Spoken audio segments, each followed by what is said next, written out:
Definition part. Definition मतलब परिभाषा क्या है हिंदू जॉइंट फैमिली की। यहाँ आप देख सकते हैं एक पिक्चर के थ्रू भी दिखाया गया है कि ये सबसे बड़े मेंबर हैं, फिर उनके बच्चे हो गए, ये इनके बच्चे हो गए, तो ये क्या है, यहाँ एक पूरी चेन चल रही है। तो डेफिनेशन में क्या आएगा, according to Mitakshara law Hindu joint family consist of common ancestor.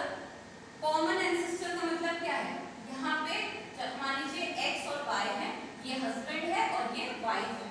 अब इनके मान लीजिए 4 बच्चे हुए, एक सन 1, S2, S3, S4, ये इनके 4 बच्चे हो गए।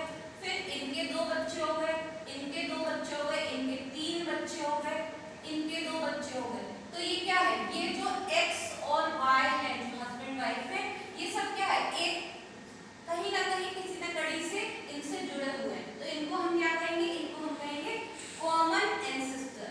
And all his linear male descendants, all his linear male descendants.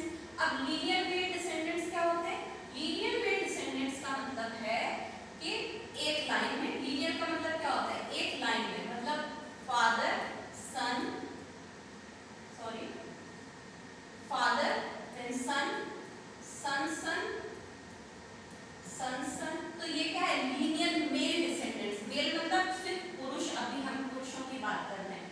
ये लीनियर मतलब एक लाइन हो गए मेल, और डिसेंडेंट का मतलब क्या होता है, डिसेंडिंग ऑर्डर ये होता है जब हम ऊपर से नीचे की तरफ आते हैं, मतलब ये हमारे जो पूर्वज है, जब हम सबसे बड़ा जो मेंबर है उससे जब नीचे की जनरेशंस में आते हैं, तो ये होता है हमारा डिसेंडेंट्स, इनको हम कहते हैं। तो लीनियर मतलब क्या हुआ, जो एक लाइन में है, मेल मतलब जितने भी पुरुष हैं, और डिसेंडेंट मतलब इस फॉर्म में जब हमारे, ये आपका डिसेंडेंट फॉर्म। देन आपका वर्ड